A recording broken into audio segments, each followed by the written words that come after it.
Hello বন্ধুরা, কেমন আছো সবাই? আশা করছি তোমরা সবাই ভালো আছো আর আমিও ভালো আছি।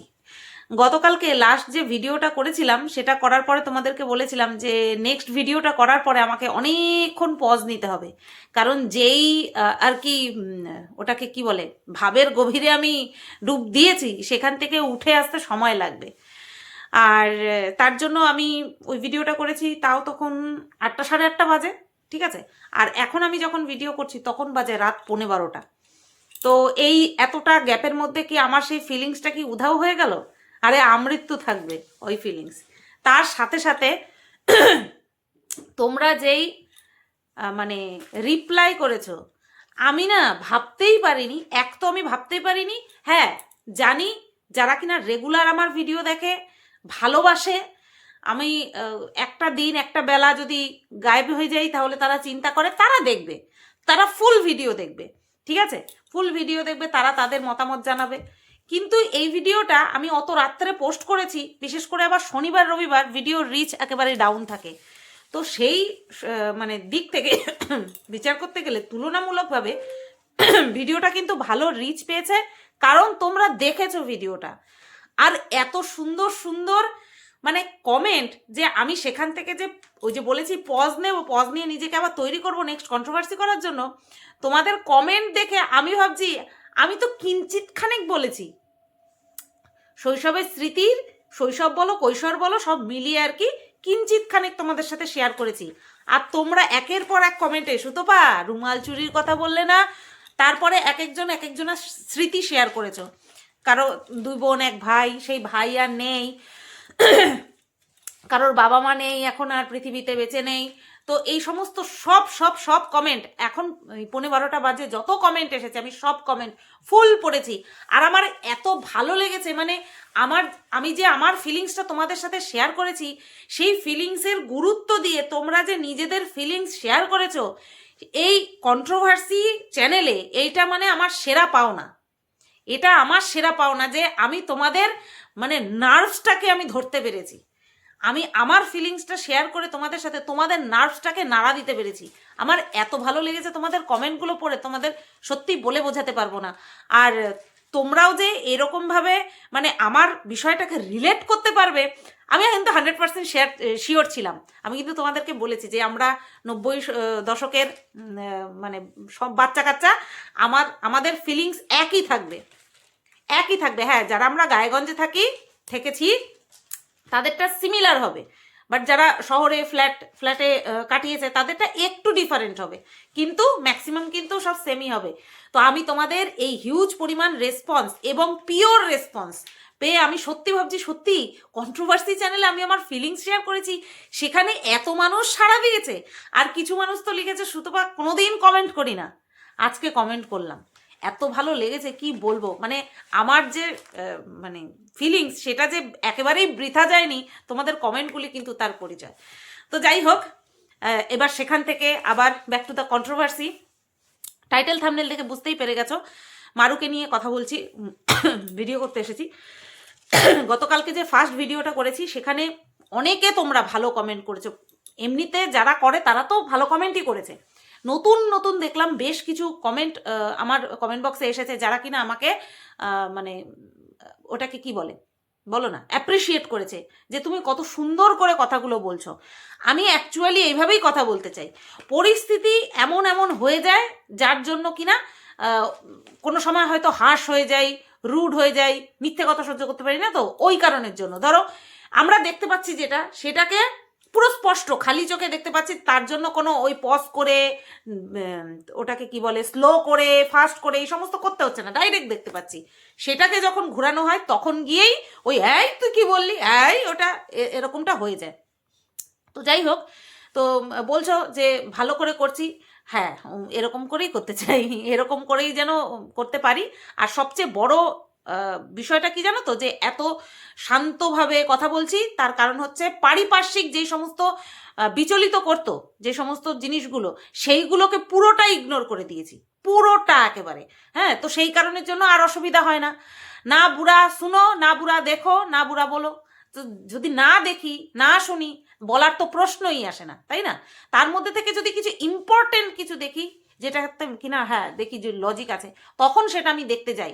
আদারওয়াইজ না, প্রয়োজন পড়ে না। কারণ আমি এতদিন ধরে যেরকমভাবে ভিডিও করে আসছি সেইভাবেই মানুষ আমাকে অ্যাকসেপ্ট করেছে, আর এখনও অ্যাকসেপ্ট করছে।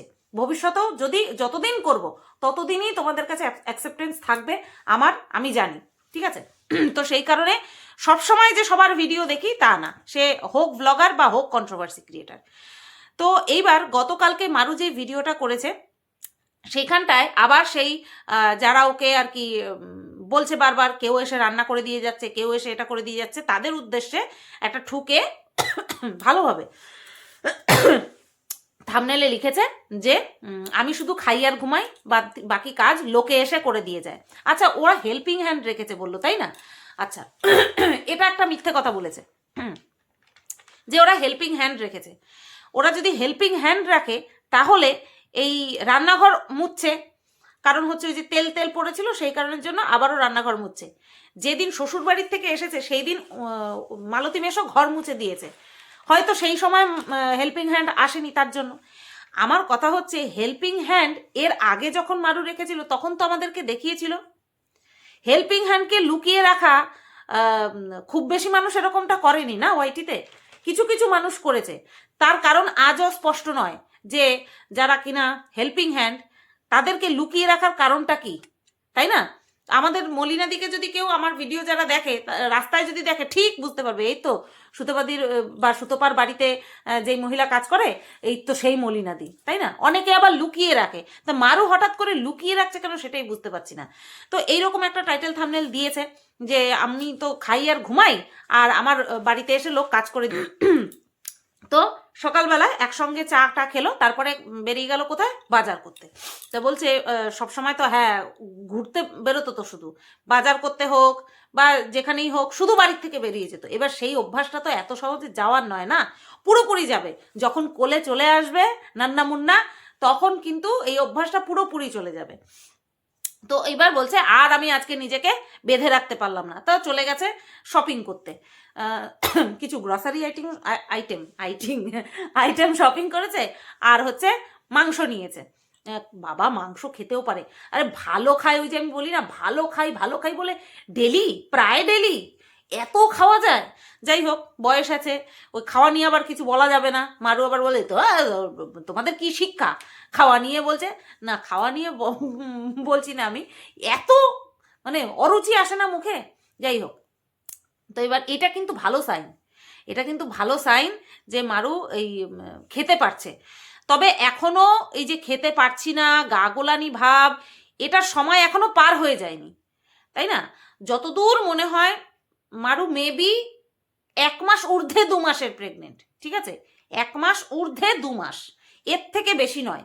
কারণ ওই 1 জানুয়ারিতেও কিন্তু 1 জানুয়ারি না, হ্যাঁ 31 ডিসেম্বর বা 1 জানুয়ারি কিন্তু ওরা বাড়িতে ছিল না। মনে করে দেখো, ওই যে খোঁচামারা মাসি, হ্যাঁ বা ভাগ্নি যাই বলো না কেন, তার সঙ্গে ওই মাঠে গিয়ে পিকনিক করলো, তারপরে তাদের বাড়িতে গেল, তারপরে আবার বাড়িতে চলে আসলো, তারপরে ওর এক বান্ধবী আর আনাংলা বন্ধু তারা আসলো, খাওয়া দাওয়া হলো জম্পেশ, তারপরেই যা হওয়ার হয়েছে, ঠিক আছে? তো খুব বেশি দিনের নয় মারু, তো এখনও সময় পার হয়ে যায়নি, খেতে পারছে, এটা খুব ভালো কথা। যত বেশি খাওয়া দাওয়া করতে পারবে তত বেশি সুস্থ সবল থাকবে, আর গর্ভস্থ শিশুও কিন্তু সুস্থ সবল থাকবে। আর যারা কিনা খেতে পারে না তাদের সত্যি তারা দুর্বল হয়ে যায়। তো এটা কিন্তু মারুর একটা পজিটিভ সাইন। যা যেই সমস্ত ক্রিটিক্যাল সব সিমটমস, ক্রিটিক্যাল অর্থাৎ খুব চোখে পড়নীয়, মানে চোখে পড়া, হ্যাঁ, তো সেই সিমটমসগুলো কিন্তু ফার্স্ট ট্রিমস্টারেই দেখা যায়। ও আমি আবার ট্রিমস্টার বলে, ট্রাইমেস্টার, ট্রিম মানে তো কেটে দেওয়া, ঠিক ঠিক ঠিক, ট্রাইমেস্টার। তো প্রথম 3 মাসেই কিন্তু এই সিমটমসগুলো খুব গাঢ় থাকে, যেগুলো কিনা বোঝা যায়। তো সেইখানটায় দাঁড়িয়ে মারু কিন্তু দিব্য সুস্থ আছে, এটাই থাকুক, এটাই কামনা করি। তো মারু চলে গেছে বাজারে। আমি না বুঝতেই পারলাম না আসল গর্ভবতী কেডা। তেঁতুল দেখা মারুর থেকে মালতী মেশো বেশি লাফাইছে। আর তেঁতুলটা যখন দেখাচ্ছে তখন মারু এমন অ্যাঙ্গেলে ক্যামেরাটা ধরেছে, মালতী মেশোর ভুঁড়িটা দেখা যাচ্ছে আর তেঁতুলটা, আর মালতী মেশো তো জিভ লক লক লক লক করছে, বলছে আমি এখনই একটুখানি খাবো। তার মানে আমি ওটা দেখে বলছি, এই তুই প্রেগনেন্ট না তোর বউ প্রেগনেন্ট, এমন একটা ভাব করছে। অ্যাকচুয়ালি তেঁতুল বা যে কোনো টক জাতীয় জিনিসের প্রতি কিন্তু আমাদের ওই প্রেগনেন্ট হওয়া লাগে না। মারু, বিশ্বাস করবা না, আমি মিষ্টি তেঁতুল এত ভালো খাই, এত ভালো খাই, আমি খুঁজি, আমি রীতিমতন পাই না। ওদেরটা দেখে আমি এরকম সুইট টারমারিন বলে সার্চ করেছি, ওমা দেখি 250 গ্রাম হচ্ছে তোমার কত, 250 টাকা, 250 গ্রাম 225 টাকা, 252 টাকা এরকম দেখছি। এটা দেখলাম হচ্ছে ফ্লিপকার্টে, ঠিক আছে। তো তারপরে আমি রিভিউ দেখছি, লিখেছে, কেউ কেউ লিখেছে খুব ভালো, কেউ কেউ লিখেছে ভালো না, ছোট ছোট। হ্যাঁ, তো সেই কারণের জন্য আমি আর অর্ডার করিনি। আমি আমার বাজারে খুঁজবো, বাজারে যদি পাই তাহলে নিয়ে আসবো। আমি মিষ্টি তেঁতুল বেজায় ভালো খাই। গতকালকের ভিডিওতে তোমাদেরকে বলেছি না, তেঁতুল পেরেছি, গাছে উঠে উঠে তেঁতুল পেরেছি। তাহলে ভাবো, আর তো কথা শুনবা, আমার বান্ধবী ছিল, স্কুল ফ্রেন্ড, ঝুম্পা নাম, ঠিক আছে। তো ওদের বাড়িতে এরকম বিরাট বড় তেঁতুল গাছ ছিল, গাছ পাকা তেঁতুল, কি বলবো। 1 কিলো এখনো আমার মনে আছে, 1 কিলো 25 টাকা দিয়ে কিনে এনেছিলাম মায়ের ভয়ে। মানে এত তেঁতুল খেতাম, এত তেঁতুল খেতাম, আর খালি মা বলতে, বেশি তেঁতুল খা রক্ত জল হয়ে যাবে, বেশি তেঁতুল খা রক্ত জল হয়ে যাবে। আমি লজিক এখনো জানি না এরকম কোনো কারণ আছে কিনা আমি জানি না। তো আমি কি করতাম, ওই তেঁতুল পুরো পাকার আগেই নিয়ে আসতাম, ঠিক আছে, সবে রং ধরেছে সেই অবস্থায় নিয়ে আসতাম। এইবার নিয়ে চিনি, প্রথমে জলের মধ্যে চিনিটাকে দিতাম, চিনিটা পুরো গুলে যেত, তারপরে তার মধ্যে লবণ দিতাম, লঙ্কা দিতাম, তাও এমনি লঙ্কা না, বা শুকনো লঙ্কা, ঠিক আছে, একটুখানি পুড়িয়ে নিয়ে বা ভেজে নিয়ে দিয়ে দিতাম।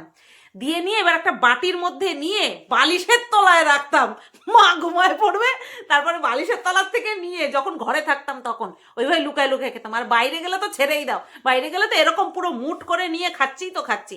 আমি তেঁতুল এত ভালো খাই, খেতাম।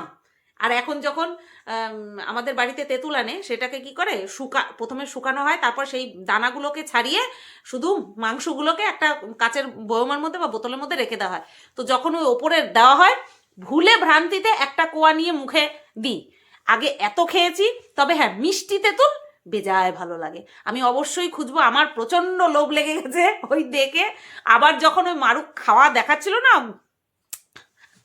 খোসা ফাটিয়ে, তখন আমি স্কিপ করে দিয়েছি শালি, এত এমনিতেই লোভ লাগছে প্যাকেটের উপর থেকে দেখে, তার মধ্যেও ভেঙে খাওয়া দেখাচ্ছে আমাদের।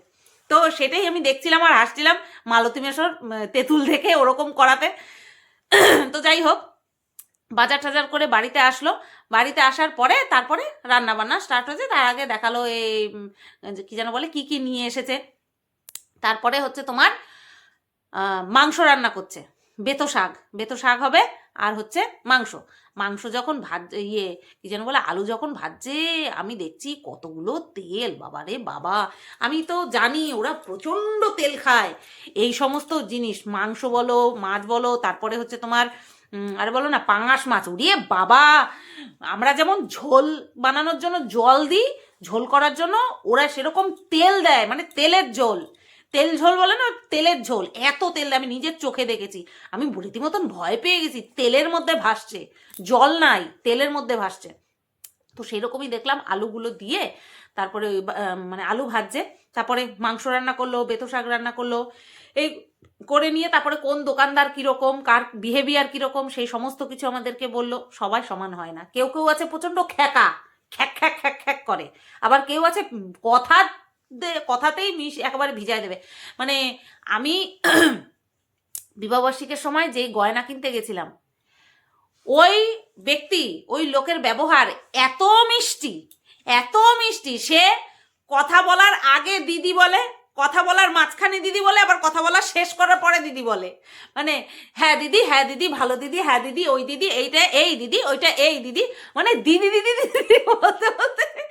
কিছু মানুষের ব্যবহার এইরকম, আবার কিছু মানুষের এটা এত, হ্যাঁ খুলবেন না, খুলবেন না, না না না না, খুললে কিন্তু নেওয়া যাবে না, খুললে নিতে হবে, খুললে আর ফেরত নেওয়া যাবে না, এইরকম ব্যবহারও করে ঠিক আছে। তো এক একজন এক এক রকম হয়, তো সেইটারই আর কি বর্ণনা দিচ্ছিল। তারপরে রান্না বান্না হয়ে গেল, তারপরে খাওয়া দাওয়া করতে বসেছে। বলছে এতগুলো মাংস আমরা তো দুজনে খেতে পারবো না। হ্যাঁ, এর আগে দেখেছি তো 1-1 কিলো মাংস রান্না করে পরের দিন আর কোনো খোঁজ নেই, তাহলে সেই মাংসগুলো কি করে একা একা খেয়েছিলিস রে?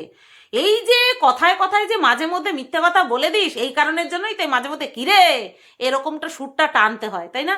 তোমরা দেখেছো ওরা কোনোদিনও কিলোখানেকের নিচে মাংস আনেনি, আর ওরা দুজনের জন্যই এনেছে কিলোখানেক মাংস, এবং সাবারও করে দিয়েছে। মাংস কিনে এনে শুধু মানে রান্না করে রেখে দেয়নি, খেয়েও নিয়েছে। তো আজকে হঠাৎ করে দেখলাম, মানে গতকালকে দেখলাম যে রান্না করে আবার রেখে দিচ্ছে, যে শনিবার দিন খাবো না, আবার রবিবার দিন খাবো। আচ্ছা যাই হোক, দুপুরবেলা খাওয়া দাওয়া হলো, এইবার চলে গেল কোথায় না, তারপরে একটা জায়গায় দেখলাম যে স্নান করে এসে নাইটি পরে এসছে। আচ্ছা এই জায়গাটায় আমি একটা দারুণ কন্ট্রোভার্সির গন্ধ পেয়েছি সেটা হচ্ছে টপিক পেয়েছি। মারু বেশ কয়েকটা নাইটি কিনে এনেছে। অনেকের অনেক রকম নিয়ম থাকে জানো তো। কিছু মানুষের মুখে শুনেছি আমি, প্রেগনেন্সি অবস্থায় আপ টু 7 হওয়া পর্যন্ত, মানে 7 মাসের স্বাদ না দেওয়া পর্যন্ত চালের আর দুধের জিনিস একসাথে খেতে নেই, এই লাইক পিঠা, পুলি, এই সমস্ত, ঠিক আছে? তো যেগুলো কিনা মারু দেদারসে খাচ্ছে। জানি না ওকে কেউ বলেছে কিনা, কারণ মারুর শ্বশুরবাড়ির লোকজনও তো পুরনো, ঠিক আছে, পুরনো ধ্যান ধারণার মানুষ, যারা কিনা কাঠের উনুনে রান্না করতে বেশি কমফোর্টেবল ফিল করে।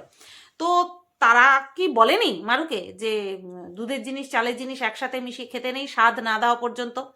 তারপরে অনেকে লিখেছে যে প্রেগনেন্সি অবস্থায় নতুন বস্ত্র নাকি পরিধান করতে নেই।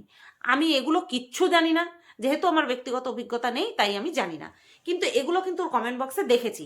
আবার লিখেছে হিং খেতে নেই, প্রেগনেন্ট অবস্থায় হিং খেতে নেই। অনেক বিধি নিয়ম আছে, অনেক নীতি নিয়ম আছে। কেউ মানে, কেউ মানে না, কেউ জানে তাই মানে না, কেউ জানে না তাই মানে না, ঠিক আছে? আবার কেউ জেনেও মানে না, এরকমও কিন্তু আছে। তো যেটা বলছিলাম, মারু অনেকগুলো নাইটি কিনে এনেছে এবং হাবড়ার থেকে কিনে এনেছে। এইবার মারু যখন নাইটিটা কিনে এনেছে বলছে এত লম্বা আমার লোটাচ্ছে। মারু বিশাল লম্বা, মারু আমার থেকে প্রায় এতখানি লম্বা। মারুর হাইট না হলেও 5-7 হবে, 5 ফিট 7 ইঞ্চি হবে মারুর হাইট, নেই নেই করেও, ঠিক আছে? তো সেই মানুষের কাছেও নাইটি আরো লোটাচ্ছে। মানে কতখানি লম্বা নাইটি। এবার আমি মন্দিরের কাছ থেকে যে নাইটি নিয়েছি আমারও বড় হয়েছে, আমারও এতখানি, কিন্তু এই যে এতটা এতটা প্রায় 4 আঙুল মতন কিন্তু আমাকে নিচ থেকে ঝুল মারতে হয়েছে। কিন্তু সেই নাইটি কিন্তু মারুর গায়ে একদম ফিট ফিট হবে, এতখানি মারুর আর ছোটই হবে। তাহলে কত বড় নাইটি মারু কিনে এনেছে। এইবার সেই নাইটির বর্ণনা দিতে গিয়ে এবার মালতী মেশো পাশ থেকে বলছে দামটা বলে দাও, দামটা বলে দাও, 200 টাকারও কম, দামটা বলে দাও। এইবার তখন মারু বলছে আমি কি ব্যবসা করবো নাকি যে আমি দাম বলবো? তুই দাম বলছিস না কি জন্য সেটাও আমরা জানি, আবার তোর বর দাম বলতে বলাতে তুই কেন বলতে চাচ্ছিলিস না সেটাও আমরা জানি, আবার মালতী মেশো কেন দাম বলতে বলছে সেটাও আমরা জানি। দেখো আমিও যখন ফ্ল্যাটে ছিলাম তখন কিন্তু আমিও নাইটি কিনেছিলাম, তোমরা জানো। তখন যেই নাইটিগুলো আমি কিনেছিলাম সেগুলো 190 টাকা দিয়ে কিনেছিলাম। 3টে নাইটি কিনেছিলাম, আবার শাশুড়ি মাকেও 2টো দিয়েছিলাম। তো 190 টাকা দিয়ে নাইটি কিনেছিলাম। যখন আমরা দোকান থেকে কিনি সেগুলোতে মার মেশানো থাকে, হ্যাঁ, তো সেই কারণে নাইটিগুলো যে কীরকম কোয়ালিটি ফট করে কিন্তু বোঝা যায় না, 2-1 ধোয়া দিলে পরেই তার আসল রূপটা বেরিয়ে আসে। তো আমি যে 190 টাকা দিয়ে নাইটিগুলো নিয়েছিলাম সেইগুলো কিন্তু মানে কি বলবো, সায়া পড়লে মনেও নিচে এপার এপার সব, বুঝতে পারছো, এত পাতলা, পুরো মশারি টাইপস নাইটি ছিল, ঠিক আছে? তো কিন্তু মন্দিরের কাছ থেকে যেই নাইটি নিয়েছি, এই যে এখন আমি পরে রয়েছি, দাঁড়াও দেখাই, এই যে লালটা, লাল আর আগুনের মধ্যে হলুদের মধ্যে যে চাপাটা, এই নাইটিগুলোর মধ্যে কিন্তু আমি যদি বাড়িতে থাকি, রাস্তায় বেরোনোর কথা বলছি না, বাড়িতে যদি থাকি পেটিকোট কিন্তু ক্যারি করতে হয় না, ঠিক আছে? এতটাই ভালো মানে কোয়ালিটিটা, আর বেশ পরে ঠিক আছে, হ্যাঁ। তো ওটাকে কি বলে, পয়সা ম্যাটার করে, দাম ম্যাটার করে। এবার এত ভালো এত বড় নাইটি, মারু নাইটিটা পরেছে, এবার ভালো কি খারাপ সেটা 2 দিন পরে বোঝা যাবে, 2 দিন ধুক, মারগুলো উঠে যাক, তারপরে বোঝা যাবে, ঠিক আছে? তো যাই হোক, মালতী মেশো খোঁচা দেওয়ার ওস্তাদ, ফেক অ্যাকাউন্ট ক্রিয়েট করেও আমার কমেন্ট বক্সে আসে, আমি ড্যাম শিওর ঠিক আছে, ড্যাম শিওর আমি যে মালতী মেশো ফেক অ্যাকাউন্ট নিয়ে আমার কমেন্ট বক্সে ঘোরাফেরা করে। বেশ কয়েকটা আইডি আমি ব্লকও করে দিয়েছি, আরও আইডি বানিয়ে কিন্তু আমার কমেন্ট বক্সে আসে, কারণ এটা ওর স্বভাব। আর ও নিজের মুখে আমাকে বলেছে, যখন আমি মন্দিরা বা মারুকে নিয়ে নেগেটিভ ভিডিও করতাম তখন ও ফেক আইডি দিয়ে আমাকে গালাগালি দিতে আসতো, নিজের মুখে বহুবার বলেছে, বহুবার। ঠিক আছে, তো যাই হোক, এটা ওর খোঁচা দেওয়ার স্বভাব, ও খোঁচা দেবেই। আচ্ছা, চলে গেল, এই বিষয়টা মিটে গেল। এইবার মালতী মেশো চলে গেল হচ্ছে তোমার দোকানে। এইবার তারপরে বাড়িতে আসলো, তার আগে মারু খেলো দুধ চা, লাইভ করেছে, ঘন্টা দুয়েক আমাদের সাথে লাইভ করেছে। তারপরে আবার মালতী মেশো আসলো। এবার মালতী মেশোর মনে হয় শরীরটা খারাপ, লাইভেও কিন্তু বলছিল যে আমার শরীরটা ভালো লাগছে না, আসলে ওয়েদারটা ভালো না, এই সময়ে জ্বর জারি সর্দি কাশি এগুলো ভীষণ পরিমাণে হয়, সারা শীতকাল ধরেই তো এই সমস্ত চলতে থাকে। আগে মানুষের শীতকালে বেশি সুস্থ থাকতো, বর্ষাকালে গরমকালে এই সমস্ত রোগে ভুগতো, এখন শীতকালেও ভোগে। যাই হোক, ইমিউনিটি পাওয়ার কমে গেলে যা হয় মানুষের মধ্যে। তাই এবার কিন্তু মালতী মেশোর মধ্যে কিন্তু মানে জ্বর জ্বর ভাব একটা সিমটমস কিন্তু একটা দেখা যাচ্ছে। এবার খেতে যখন বসেছে, মারু বলছে যে ফোনটা রাখো না, খেতে দিয়েছি তো। হ্যাঁ, আমাদের মধ্যে সবার মধ্যেই প্রায় এরকম স্বভাব থাকে, যারা খাওয়ার বাড়ে তারা যদি দেখে আমি ফোনটা রেখে আমি খাবার দাবার পাচ্ছি, তুই ফোন ঘাটছিস, তখন এরকমটা হয়। কিন্তু যখন মালতী মেশো বলছে যে আমার মনে হয় শরীরটা ভালো নেই, তখন মারুর তাকে জিজ্ঞাসা করা যে কি হয়েছে না হয়েছে, কই দেখি গাটা ছুঁয়ে দেখি কি হয়েছে না হয়েছে, সেইটা করা তো দেখলামই না।